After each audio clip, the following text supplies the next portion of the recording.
Hey everyone, welcome to Balanced Bodybuilding Radio. I'm your host, Leemarie. I'm a glam girl bikini coach and a NPC bikini competitor. And I am here with my coach and my co-host. Hey guys, it's Amy Enger, Glam Girl Bikini founder and CEO. And today we are going to talk about alcohol and fat loss. That is the topic of the day. We're going to be talking several points and basically answering the question, can you drink alcohol and still lose fat or reach your physique goals?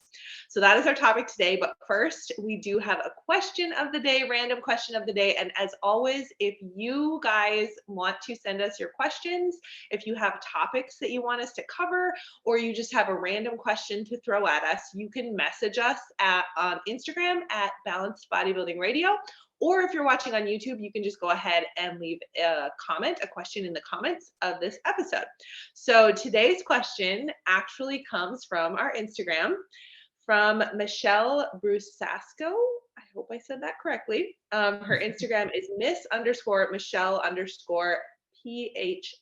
And her question is, I usually follow flexible dieting for the majority of a cut or prep. Near the end, of course, I have to be, no, where's her question? Sorry, that was my response. Redo. Okay, her question is, here's my random question for you guys. What food can't you eat anymore due to prep or a cut? For me, it's broccoli slaw, which I think she's talking about that deli salad that you get, like the prepared with the broccoli and the bacon bits and that like Like the sunflower mayonnaise. stuff. Yeah, that's which I love. It's really good, especially at barbecues. And so random question, what food can't you eat anymore during a prep or a cut? And my answer to her, which I'll say on here too as well, is that I do follow flexible dieting. So I count my macros, whether I'm in the improvement or in a prep. So usually I just kind of tighten things up when I start a prep. But the bigger thing is when I'm in improvement, I don't really eat a lot of food that I don't eat in prep.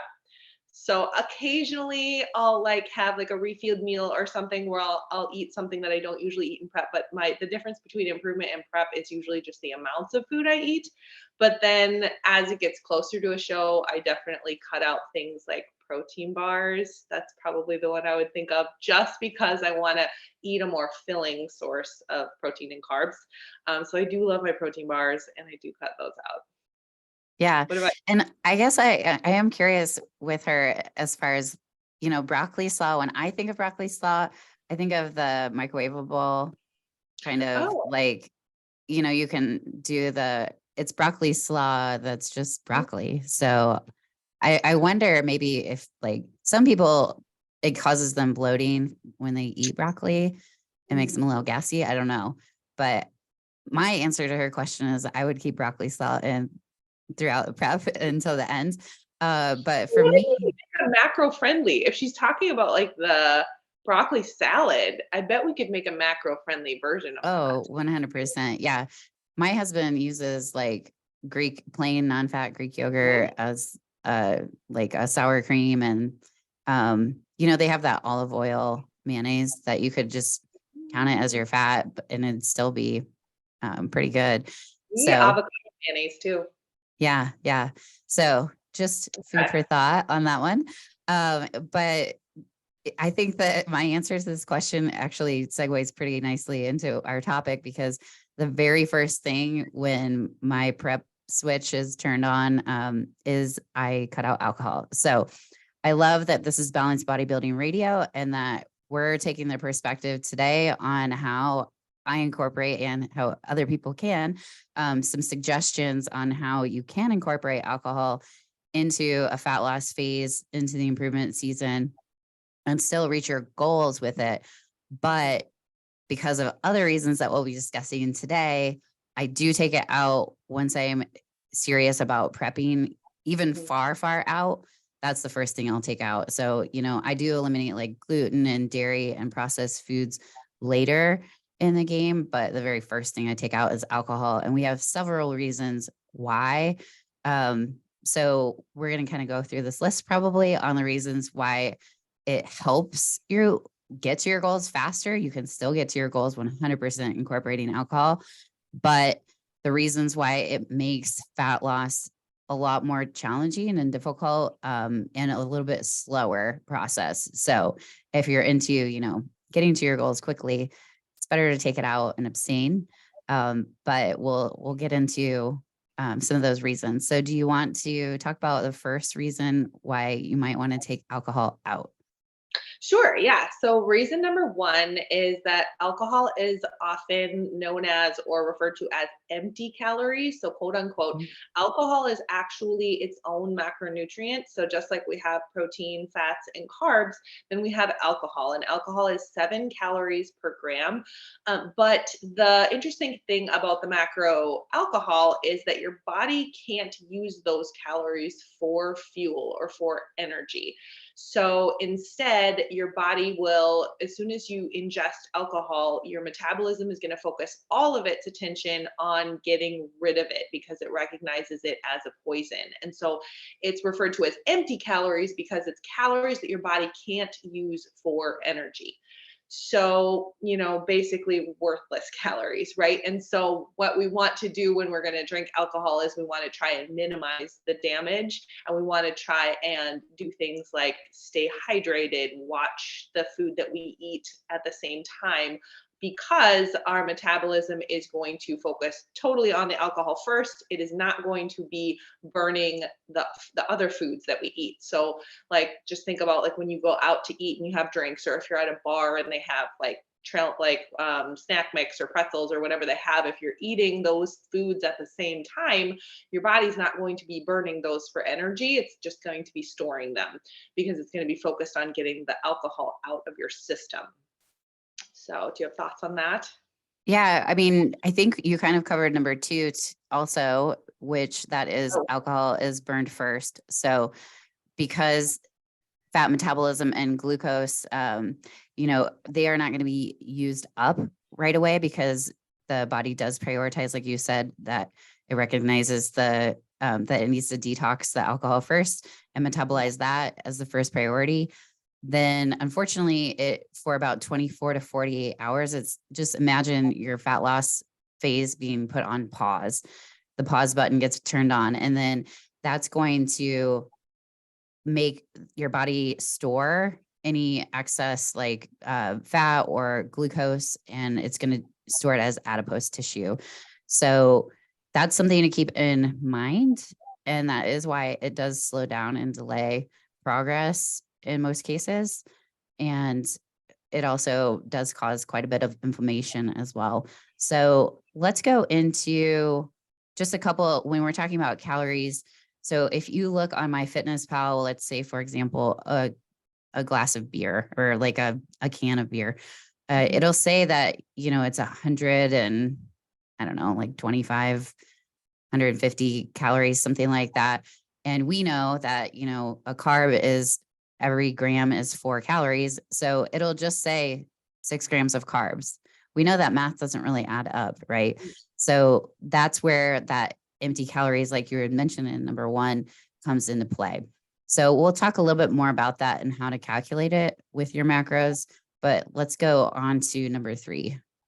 Okay, so alcohol can affect your organs. So the primary role of your liver is to act as the filter for foreign substances. So alcohol is considered a foreign substance or a poison, goes through your liver. And so you want to make sure that you're not overtaxing your liver as well. It does play a role as well in the metabolism of fats, carbs, and protein. But you want to watch that you don't like excess alcoholism. If you do overload your liver, you can get a condition known as alcoholic fatty liver, um, and it can damage your liver.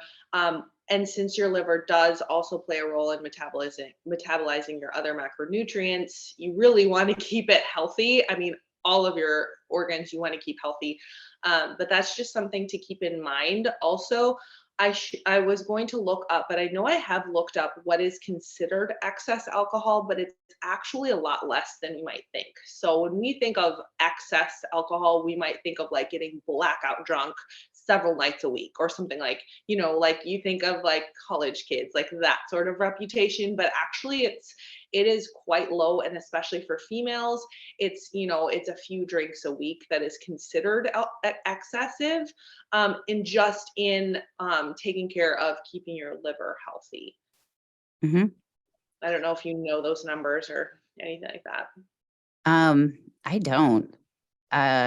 When it comes to alcohol and like fatty liver and all of that, you can always see kind of on men, especially when they have a beer gut, and it's like they're actually pretty skinny everywhere else, but just right on the fat on the liver and the stomach area kind of builds up there. And it's due to basically malnourishment because of the excess alcohol that is found, like all of that. When you're consuming all of the alcohol, fat gets basically stacked up on your liver, can cause fatty liver disease because your body's not able to process properly. Your liver is like your car filter. I mean, it's everything goes through it. So it doesn't just, detoxify your body, but it also like creates your hormones and has a lot to do with different metabolic um, things like with your thyroid, your sex hormones, all of that.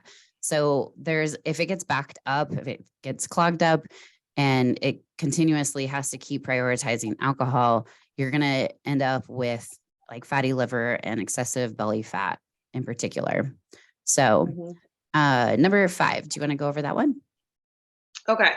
This one's also just kind of an indirect effect, but it will definitely affect your fat loss. So alcohol, number 5, affects judgment calls, especially with food. So I think Mhm. one of the reasons we like drinking, and especially in social settings, is that it does kind of bring down our like our walls a little bit, and it allows us to be a little bit looser, a little bit more fun. Maybe if we're not as outgoing, it allows us to be a little more outgoing and fun, quote unquote, in social settings. And so that's kind of a cool effect of alcohol.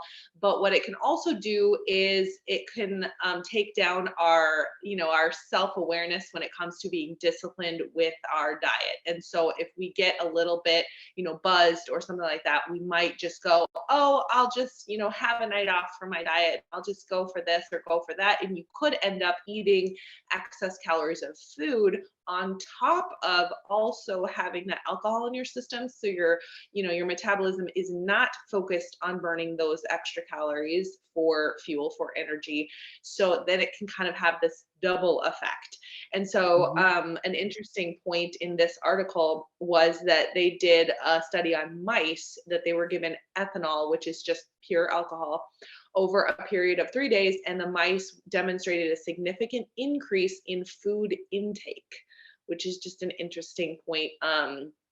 That if you're going to naturally eat more calories if you have ethanol or alcohol in your system, then also just think about the atmosphere where you're at when you're drinking and the foods that are available to you. It's probably not going to be chicken and broccoli and rice. It's going to be foods that are very highly palatable and higher in sugar and carbs and fats, so it makes it really easy to overeat.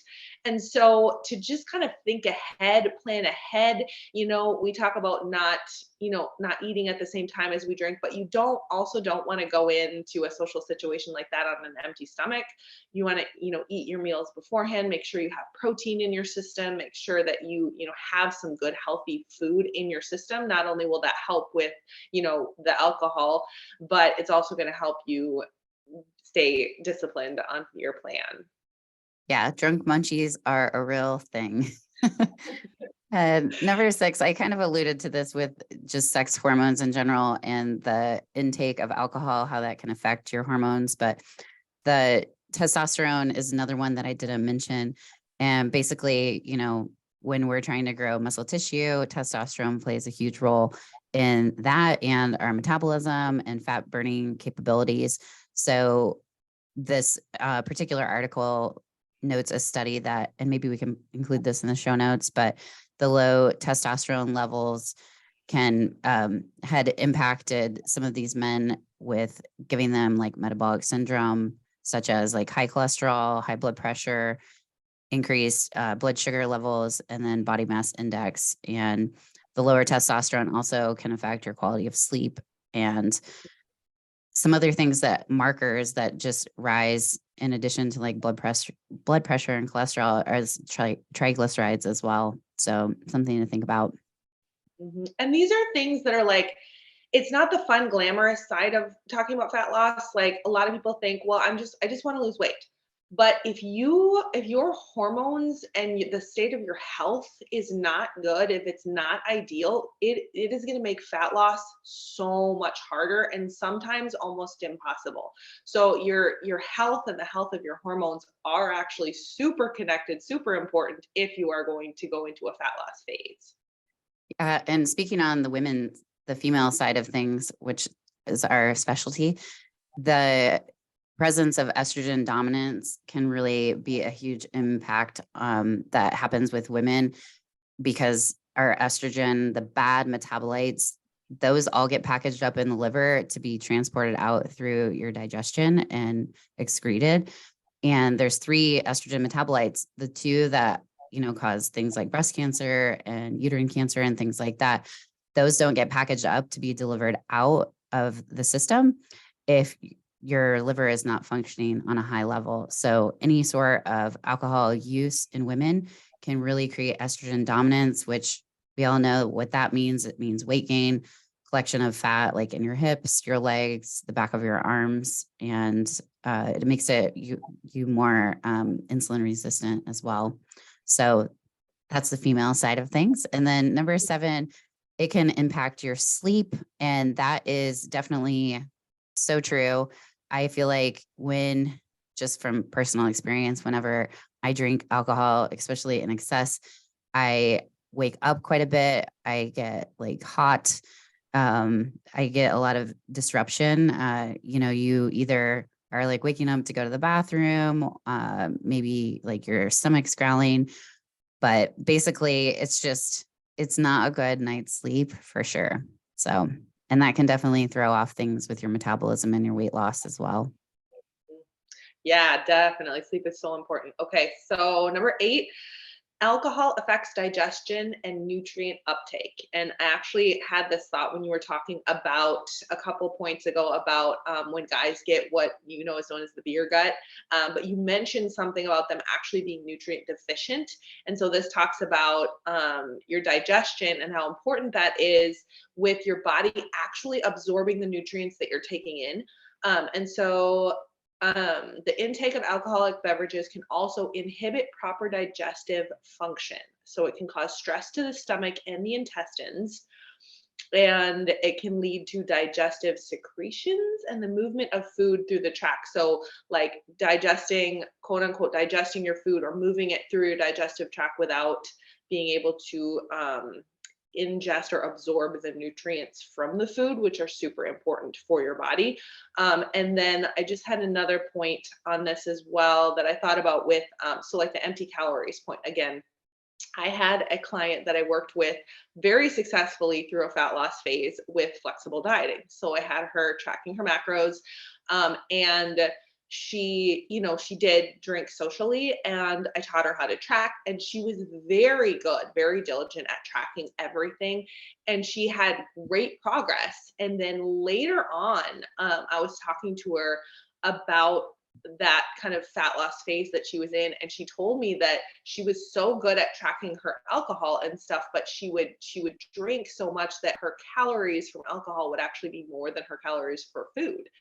And it just kind of gave me this, like, you have to watch, like, you can track alcohol and make it fit your macros in a fat loss phase, but you have to also give your body enough nutrients and make sure your body is absorbing those nutrients so Mhm. that your health doesn't start declining. You have to have those calories that can actually be used for energy and for fuel. And so the math did work in her case. She was in, a 6 to 12 week phase or whatever we had her in. She hit her goal weight. It was awesome, but it definitely was not ideal because there were some days where she actually was using more of her calories for alcohol than even for food. And so that was just a point I had on this. Did you have more points on the digestion factor? I just think that if you are going to drink, that you definitely need to take a liver support.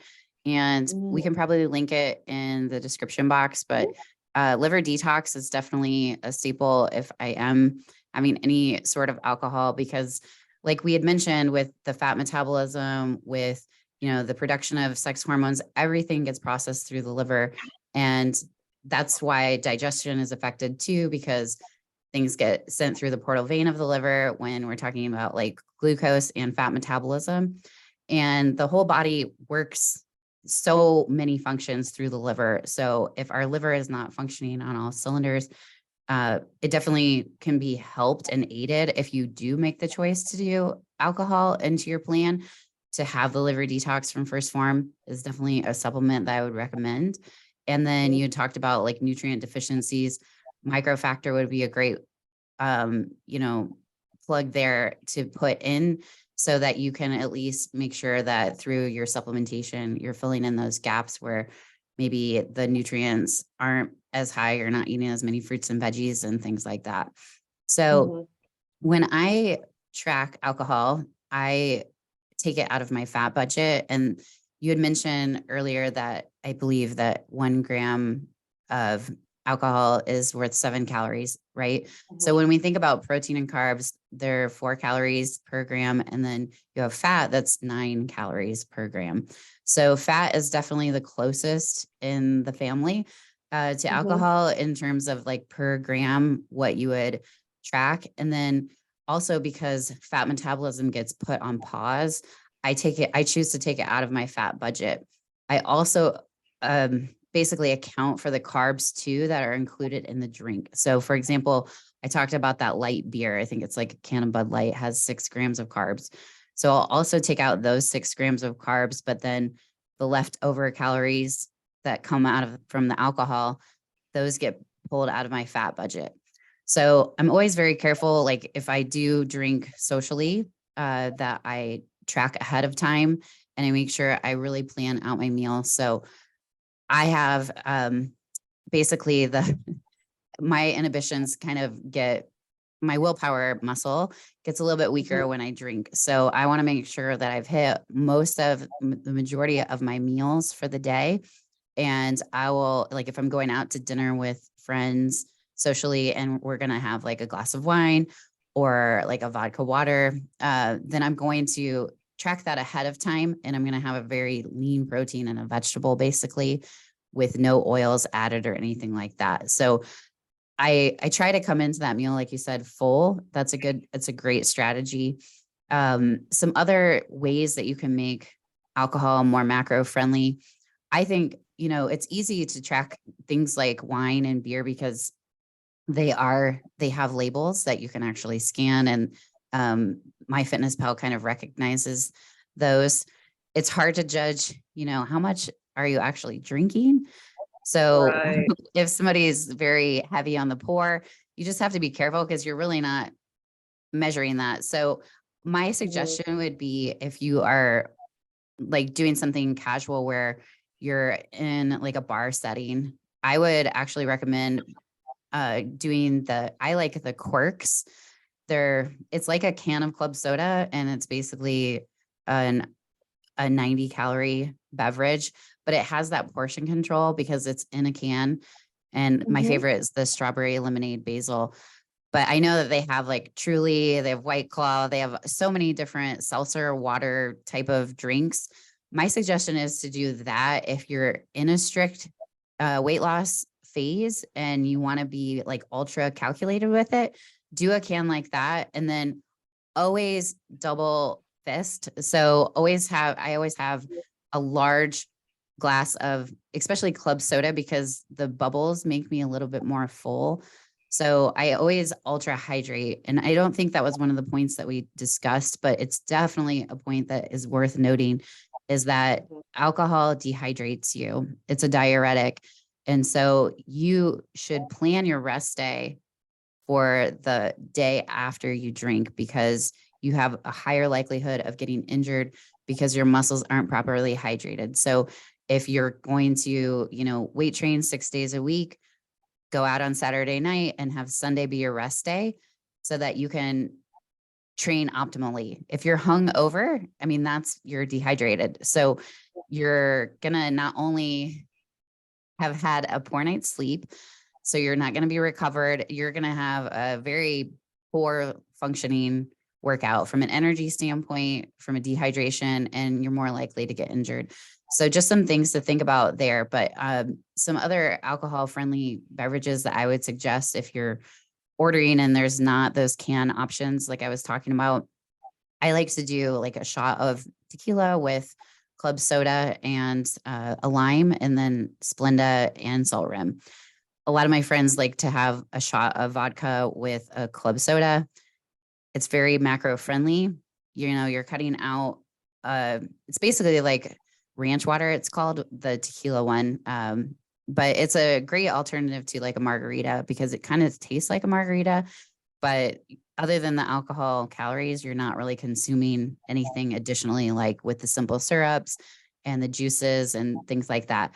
So some other things to consider would just be doing like, if you're going to do a vodka, like maybe do, I would say if you're, instead of doing a sugary like Coke, do a Diet Coke and vodka or something like that. But just some ideas. I would say just keep whatever you're adding on top of the alcohol, making sure that that's 0 calories. And that's the main thing to kind of think about. So, Mhm. So I had a question for you, backtracking a little bit. I just want to break this down really simply for anyone that is wondering how to track alcohol.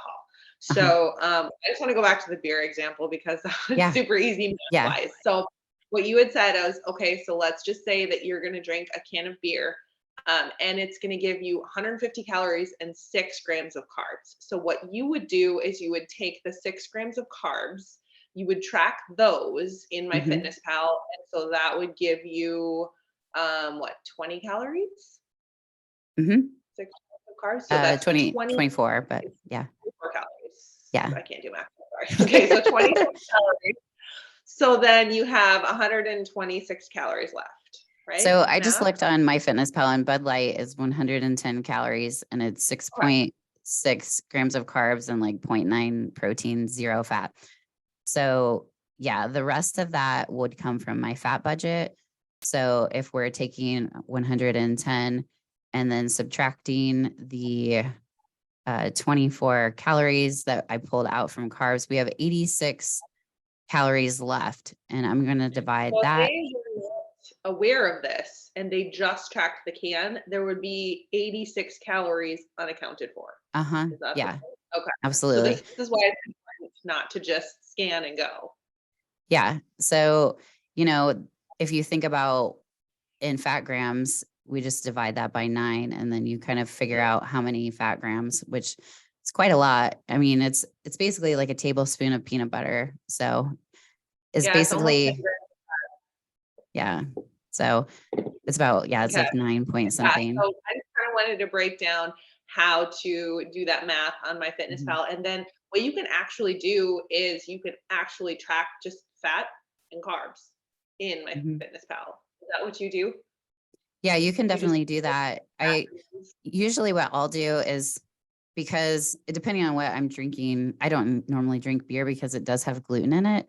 And so I just avoid it altogether. But which is another thing to kind of consider as well. Mhm, mhm. So if you have a gluten intolerance, those are some things to think about. But it just causes more inflammation, which the alcohol already is causing inflammation. So I try to reduce that as much as possible. But yeah, if you think about it in a very simple term, if you think about a tablespoon of peanut butter, it has like what, 4 grams of carbs, something around Okay. there, depending on what kind it is. It's about 90 calories. So if I'm just trying to do like a quick substitute, if somebody's like a meal plan follower, Mhm. for every drink or every shot you take or something like that, I would say pull a tablespoon of peanut butter out, because the shots are about 70 to 90 calories. And Mhm. And then I want to take it out of my fat budget so that when my fat metabolism is on pause, I'm going lower fat. Carbs That's seem to be really just a little bit more forgiving when it comes to that. So, yeah. Well, and then the calories are closer too. I like that point as mhm. well. Yeah, that's really good. And so what the point of that would be if you know that you're going to go out and drink. I mean, this is the rule across the board with successful dieting is plan ahead. So Yep. track, decide what you're going to drink, how much you're going to drink, and then if you're a meal plan follower, already throughout the day, you should have made those adjustments with taking out those fats. Or if you are tracking, I track ahead of time anyways. So I always either track my day the night before or I will track it that morning. So I have everything already plugged into my Fitness Pal. And so plan in your alcohol, plug it in already and prepare for it. And then one more point with preparing is you made the point about staying hydrated and double fisting your water. I would say make sure you have already drank the amount of water you're supposed to drink Yep. before that. So if you drink Definitely. a gallon of water a day, make sure you drink your entire gallon of water. That doesn't count. Then when you go into, drinking, then you double fist with the water and the alcohol. Yeah. And a good point you make with the planning.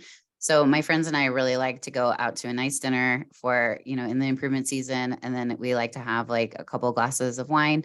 And the nice thing about wine is that you can order it by the ounce on the menu rather than getting the bottle. So again, bad things happen when there's just a bottle just randomly there.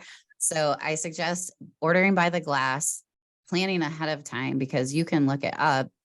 They usually have the wine list online that you can look up, and it's very simple to, again, kind of figure out what's available because you don't always know what's at a bar at a restaurant, but they usually have a wine menu. And so that's an easy way to plan 24 hours in advance. So, you usually have to get a reservation, and that would be a good way to kind of factor that in there. Just throwing that out there as an idea. Yeah, no, that's really good. Yeah, so this is balanced bodybuilding radio. So we've talked about all the negatives of alcohol and fat loss, but then we also talked about how you can track it and how you can fit it into an improvement season or a lifestyle cut as long as you're patient and as long as you're able to stay disciplined, and so part of balance is, we talk about the 80-20 rule, where for a lot of people it works well to have like one night a week where they go out for drinks, or for some people maybe every other week or something like that, where you can fit it in where you can still be hitting those fat loss goals weekly, but then you can have something to look forward to. Because the other side of it is if you have to give up alcohol in order to, follow your program, if you have a coach or if you're going on a diet or something like that, and that just doesn't make life fun anymore, you're not going to be able to stick with that program long term, and you're probably not going to maintain your results. So you want to make sure that you can enjoy the process. So that actually is really important in your fat loss phase and for maintaining a healthy, balanced life. So we're not Mhm. saying that alcohol is the devil and you should never drink it, but if you have to do this, it's really actually important if it does help you enjoy your life and enjoy your cut. Just try and figure out that balance of still being able to make progress and then being able to recover, being able to get back in the gym, maybe 2 days after the day, a day and like not the day after, but the day after that, and being able to recover from it, being able to get back on your plan, being able to stay hydrated, those types of things. And just kind of watch, is it adding, I would say, is it adding to your life or is it, taking away from your life? How does it factor in? Is having a balanced one night out with your friends going to make your life better or not? And you just kind of have to be honest with yourself. And then there are times when we do like competition prep or we do like a challenge or something where we do abstain from alcohol during a short period of time, and those times can be good too for a different purpose, for a different reason. But for overall balance, I would say there is nothing wrong with fitting in some alcohol and having fun with it. Yeah. And I do think, I'm a big advocate for that dimmer switch where we're still going out socially, but maybe we're toggling that dimmer switch down on the social part where we're not drinking the alcohol, but we're having that club soda with the lime and we're still going out to dinner, making a decent choice, but we're just, doing a little bit of a toggle switch, a little bit of a shift. So we can still enjoy our friends and go out with them and enjoy that social aspect that we all need, but we still stay on track with our goal at that period of time. And I would be remiss if I didn't plug shamelessly our Glam and Grit challenge. So for this challenge for 90 days, one of the things that you're going to have to do as part of the challenge is abstain from alcohol for the obvious reasons that we listed. It will help you get to your fat loss goals a lot faster. It's possible to do it either way, but for this challenge, we're flexing that discipline muscle. So this is one of the bullets of things that we want you to try to practice doing. And it's going to be a 90-day challenge. It starts June 1st and it ends August 30th. So excited. We already have a bunch of people signed up and it's going to be super fun. We're going to have great prizes, but all of the different points that we're going to be, hammering home, this is one of those. And it's just going to show you like how you have grit. If you can do this for 90 days, you may be able to keep going with it. And you'd be surprised that, just making that little switch, I've done it just recently. So I'm on day 18 of, not having any alcohol. Not that I'm counting, but I just know because I've kind of like turned on that prep switch.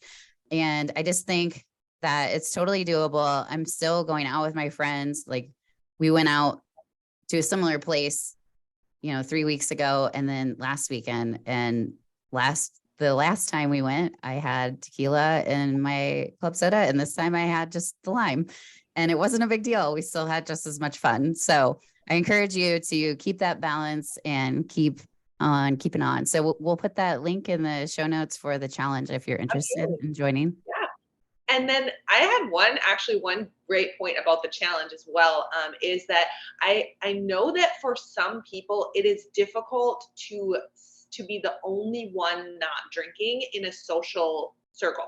So if there's pressure, like everyone's ordering drinks and maybe you're not like, for some of us, like me and Amy, we're competitors. We kind of have that stigma. Like everyone's like, oh yeah, you guys prep. Okay. Like our friends know, but maybe you're just in a lifestyle, cut. And if you say, oh, I'm not drinking right now, or I'm, trying to cut back or say something like that, the pressure from your friends might be, and it's well intentioned, but they just want you to have a good time with them, right? So they might say something like, oh, it's just one night, just have one drink or something like that, and you might feel that social pressure. But the interesting thing is if you tell them, oh no, I'm doing a challenge, that usually will shut them up. They'll usually be like, oh, okay, like I'm doing a challenge, I'm running this, I'm in this competition, I actually can't have alcohol for 90 days and I want to win. That immediately places or flips a switch. And I think it's because it doesn't make them feel bad for drinking, which if that's their choice, they shouldn't feel bad just because you're not drinking. But and then it almost puts them on your side, like, oh yeah, okay, good, keep it up. We hope you win. So if that is something that appeals to you, you could do that. I've heard people that use that as an excuse if they just don't want to drink. They'll just say, oh, I'm doing a challenge right now, or I'm in a competition, I'm not doing alcohol for this month. And it's a really easy way of just kind of shutting down that pressure. But if you want to do this challenge, then you can actually use that as an excuse as well. Still go out with your friends, still have a great time. Nobody has to feel bad. And you can just tell them that you're in a challenge and you're trying to win. Everyone loves a DD. Honestly, Mm-hmm. just say that you'll be the driver and they will be happy. They will be very That's happy awesome. because it's much Yeah. cheaper than an Uber. So yeah. And so those of you that don't know, designated driver is DD. I Yes. used that reference to somebody that is from a different country and they were like, DD, what is that? Oh, that's so interesting. Yeah. Yes. So I just wanted to clarify on that. But Yeah, yeah, that is that's it. also a great excuse. Yeah. So yeah, that is our episode on alcohol. Let us know what you think. Drop us a question or a comment on YouTube or send us a message on Instagram, and we will be posting the link to the competition in the show notes. So let us know if you want to join in with that. And until next time, guys, thank you so much for listening. Yeah. And I haven't forgot about the swag, the merch for the ratings and review. So please keep leaving them and you will be getting your merch. I promise you that it's in the works. So thank you, those of you that have left the ratings and reviews. Have a great day.